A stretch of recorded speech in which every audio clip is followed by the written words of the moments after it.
Hello everybody, how are you? Welcome to my Facebook Live on March 9th. Yep, I actually checked the date ahead of time for once. Want to welcome y'all. I wanted to talk to you today about socks in a shadow. Now I know you're trying to think of socks and shadows. How does that work? You put a sock on your shadow is you had in your socks. No. Many moons ago, well actually yesterday, I came into work and I had on a pair of jeans, Docksiders, a cute pair of socks, and a blouse. It was a casual day at the office. My jeans were rolled up, and one of my teammates looked at me and said, "You have the craziest socks." And I said, "Yeah, they are kind of cute, aren't they?" And she said, "You always wear the craziest socks." And I said, "Well, no, not too much. You know, these are pretty conservative." And kind of let it go. And I came back to my office and sat down and started working. Then all of a sudden I thought back to about 18 years ago. Now I've been at this job 20, and about 18 years ago I had to go down to the state legislature because one of our bills is running. And I remember sitting in a chair, and it was probably around, I'm guessing, Valentine's Day or St. Patty's Day, because I would have had on a really cute pair of socks then. And I would have had on, you know, who knows what, you know, dress pants and a blouse and, you know, shoes and a pair of socks. And I can remember having my feet propped up in the chair in front of me because the room was pretty empty and we were waiting for everybody to come in. The hearing wasn't going to start for about 10 minutes. And 3 or 4 people I knew sat down next to me. And they all kind of kept looking over at my feet. And I thought it was odd, and they kept looking, and they'd, you know, talk and look.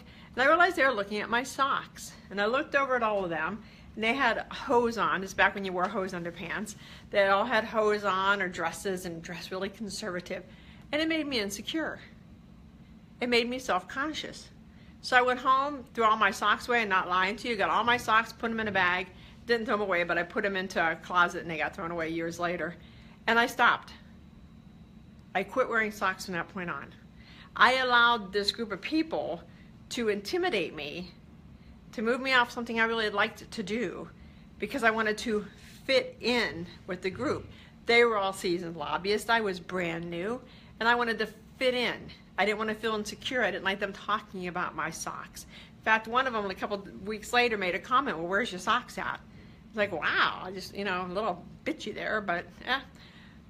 So I kind of developed a shadow about it and forgot for 18 years until she said something, until one of my teammates said something to me yesterday. And I was like, you know, you're right. I did used to always wear socks, underpants, you know, under jeans and crazy socks. That's how shadows are formed. They're formed that quickly. Now that obviously is a minor shadow. And as I say, there's minor and major, and minor shadows are the ones that are easy to reveal. It's the major ones, the ones with the real meat on the bones, the ones that are really deeply embedded in your soul that are hard to find. So it's clearly a minor shadow, but it's a demonstration of how they appear, how they get made so quickly. You're sitting in a room, you're being judged by others. They don't like what I had on. I wasn't conforming with their style of dress. I wasn't conforming with how they all dressed at the legislature. I was standing out, and I didn't want to in that environment. I was already insecure being down there. I already didn't know how to fit in that environment. So those socks just exasperated the situation. So whenever you're in a situation, you start feeling uneasy or nervous, look around. Is it a shadow growing, or is it a shadow revealing itself? I mean, for me, when they said that yesterday, it was like, wonder why I quit wearing socks, because I love wearing socks. You know, now I have a bunch of dumb, dopey socks at conservative. It's like, I get it now. So when you're looking at your shadows, that's how they start. Now, yeah, you can have others that are deep-rooted, but that's how they start, being judged by others. And they leave a bruise on your soul.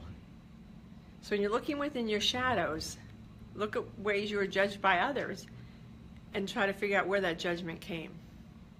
And if you need help next week, I believe my 5 steps to healing your childhood shadow imprint and reclaiming your power will debut online. I'm trying to get it up this week, you know, to offer a promo code for the early people. It's a quick, easy class. It's 5 steps. It's a lot of videos. No video, I think, is over 9 minutes. It all comes with handouts and all that great stuff to just get you on your path. This is meant to help you recognize your shadows, how to reveal them, and do a little bit of healing. I mean, shadow work can be a deep journey that you really want to take, because a lot of things get unburied. And I know a lot of my clients during the shadow work will get mad at me at one time or another. you know, it's like, I don't want to know that. I don't know how you know that. I want to know that. You know, get up and leave and, you know, call or come back 5 minutes later and say, okay, I'm good. So shadow work is hard, but this course will get you started. So watch over the next couple days, and hopefully a promo code will come out. But in the meantime, look at those minor shadows. Look for those things that you used to do that you quit doing. Why did you quit doing it? Did you quit doing it because you chose to? Or did you quit doing it because you were intimidated, embarrassed, you didn't fit in? And let's get the healing in those shadows, okay guys? Thanks a lot. Have a great day. Talk to y'all tomorrow. See you later.